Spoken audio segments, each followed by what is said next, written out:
3 of the fastest relay squads in Europe, 1 race, and the team that was running third at the halfway point won by 4 seconds.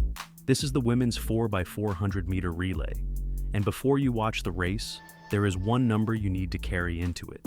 Femke Bol, the Dutch anchor, entered this leg having run a personal best of 49.44 seconds for the individual 400 meters. Britain's anchor came in with comparable credentials.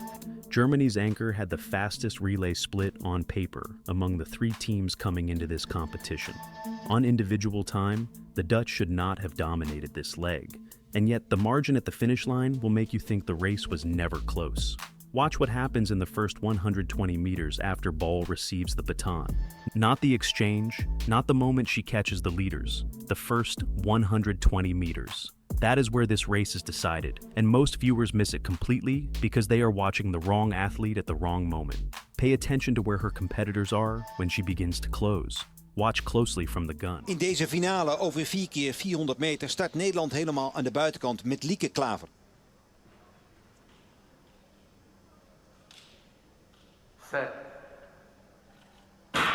De banen daaronder Groot-Brittannië, Duitsland, Polen, Italië en Oekraïne.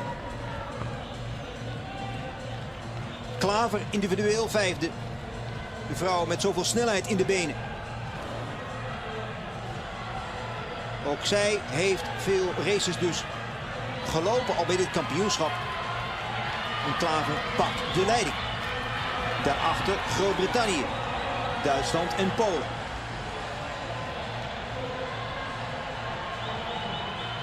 Klaver neemt afstand. Maar moet de bocht nog door en dan het laatste stuk. Om vervolgens het stokje zo dadelijk over te geven aan Marit Dopheide.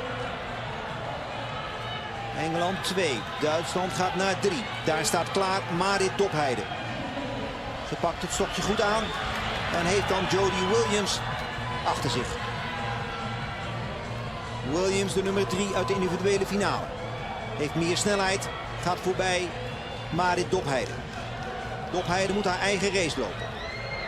Kan nu in de rug van de Britse mee. Dopheide gaat goed. Duitsland in derde positie. Dan Polen op plek 4. Groot-Brittannië aan de leiding. Dopheide loopt prima tot dusver. Marit Dopheide kan zijn stand houden in de bocht. En zo dadelijk als tweede wisselen. Of komt daar Polen toch nog voorbij? Polen nu naar positie 2. Dopheide gaat stuk. En valt terug naar de 4e plek. Daar staat klaar Lisanne de Witte. De Witte pakt het blokje goed aan. Dopheide helemaal kapot van vermoeidheid. Polen aan de leiding. Groot-Brittannië 2. Duitsland in gevecht met Groot-Brittannië voor de tweede positie. Dan daarachter op plek 4 Nederland met Lisanne de Witte. Lisanne de Witte moet het ook hebben van het tweede deel van haar race. Het gat is wel groot hoor. Nog altijd Polen. Duitsland valt terug. Groot-Brittannië. Pipi nu over Polen heen namens Groot-Brittannië. En Lisanne de Witte schuift op naar de 3e plaats. Komt wel een tikje dichterbij. En dan een misstap bij Polen. Lisanne de Witte kan zo dadelijk overgeven aan Femke Bol. En dan moet Femke Bol het af gaan maken voor Nederland. Femke Bol in tweede positie. En Bol zit heel goed in de rug van de Britse Jessie Knight. Femke Bol. Het ziet er overtuigend uit, zoals altijd. De ontspanning, zoals altijd. En de bel klinkt en Bol maakt wat extra meters. Heeft ze nog die kracht in de benen? De individueel kampioene, daar gaat ze. En als Bol gaat, dan is ze niet te achterhalen. Femke Bol maakt het af voor Nederland. En hier komt dan de 4e gouden medaille bij de Europese indoorkampioenschappen. Voor Nederland, het beste land bij dit toernooi. Goud voor Nederland, 3:27:16. Schitterend. En zo dus 4 maal goud, 1 keer zilver en 2 keer brons in Polen. Lieke Klaver, Lisanne de Witte, Marit Dopheide en Femke Bol zorgen voor die laatste vierde gouden medaille. Een schitterend resultaat.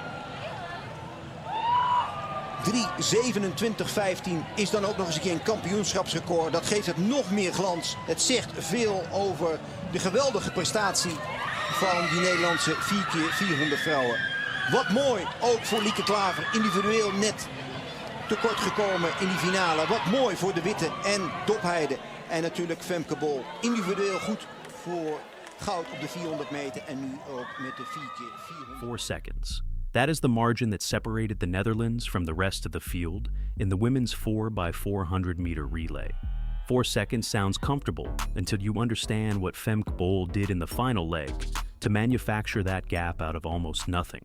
At the midway exchange, the Dutch were third, not leading, not dominant. Third, trailing Great Britain by roughly 2 meters and Germany by half that. What followed in the final 400 meters is one of the cleanest examples of relay leg mechanics you will see at championship level, and it starts with a number almost nobody talks about. Exchange zone entry speed. When Bol received the baton, her incoming runner had maintained roughly 7.6 meters per second through the final straight.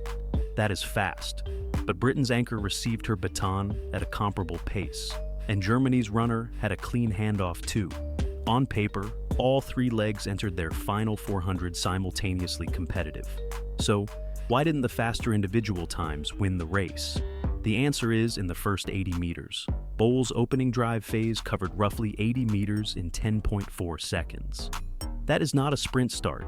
It is a controlled surge, built on a stride length of approximately 2.35 meters and a cadence near 4.6 steps per second. She was not accelerating to her maximum. She was establishing a pace she knew she could sustain through the back straight and into the final curve. This distinction matters enormously.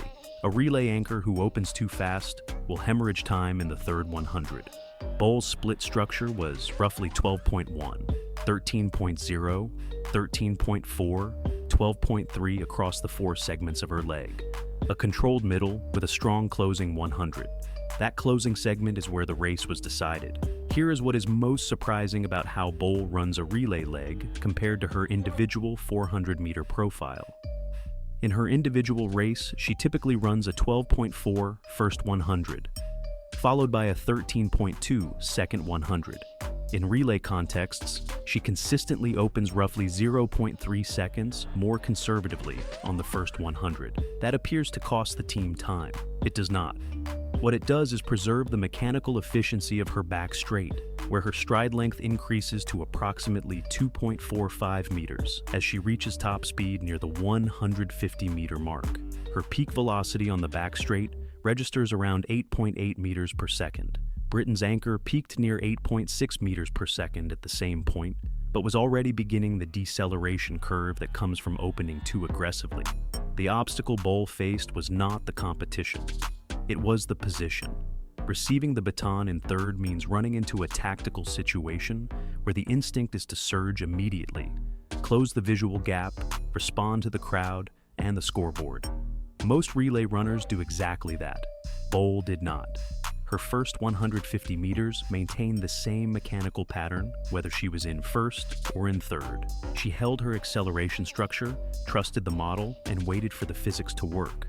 This is the part that coaches spend careers trying to teach. Put yourself in the position of Britain's anchor for a moment. She receives the baton with a lead. She hears the crowd responding to Bol behind her. The natural response is to push the first bend harder, and that decision, probably just 0.2 to 0.3 seconds of additional effort in the first 120 meters, is what costs the leg its structure through the third 100. What costs more time in a 400-meter relay leg? A slow exchange or a mismanaged first 120 meters? The data from this race suggests the exchange is almost irrelevant compared to what happens immediately after it. Germany's anchor ran a technically clean bend through the first 200 meters, maintaining a stride angle near 12 degrees of forward lean and keeping foot contact time to approximately 0.095 seconds per stride. But her cadence through the third 100 dropped from 4.7 to 4.4 steps per second. That is a fatigue signature that typically indicates early anaerobic demand, arriving about 50 meters ahead of schedule. When cadence drops, stride length cannot compensate. You are past the elastic power phase. The muscles are working harder to produce less distance per cycle. Bol passed Britain's anchor at approximately the 250-meter mark of her leg. She passed Germany's anchor 30 meters later. Neither pass required a dramatic surge. She simply arrived. Her mechanics had been calibrated to produce her best 100 meters at the exact point where her competitors were already managing deterioration.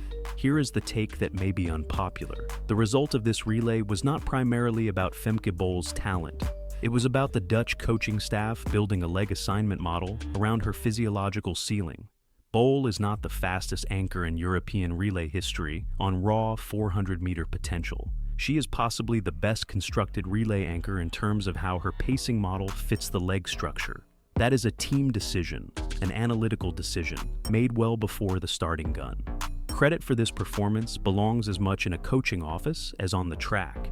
The final 100 meters of Bol's leg covered in approximately 12.3 seconds, with a stride length that held near 2.38 meters and a cadence that actually increased slightly from 4.5 to 4.7 steps per second in the closing 40 meters. That late cadence recovery is a specific signature of an athlete who has managed her lactate curve correctly. Most 400-meter runners at this point in a leg are in pure maintenance mode, arms tightening, stride shortening, cadence falling. Bol's data shows the opposite. Her mechanics were improving as the race ended. The deciding factor was not baton exchanges, not the individual 400-meter personal bests on paper, not lane assignments. It was pacing architecture across a 50-second leg. The Dutch team built a relay leg plan with a 0.3-second conservative opening, trusted Bol to hold to that plan despite racing from behind. And that discipline produced a 4-second final margin that looked dominant, but was actually just mechanically correct. Watch for this in any relay final. The anchor who receives in second or third place and does not visibly surge in the first bend is the one most likely to win the leg. Patience in a relay is not passivity. It is the application of a physiological plan under competitive pressure. Does this change how you read relay tactics when you watch them live? If you want the same breakdown applied to the men's 4x400 setup at the next major championships, that analysis is coming. Subscribe, and you will not miss it.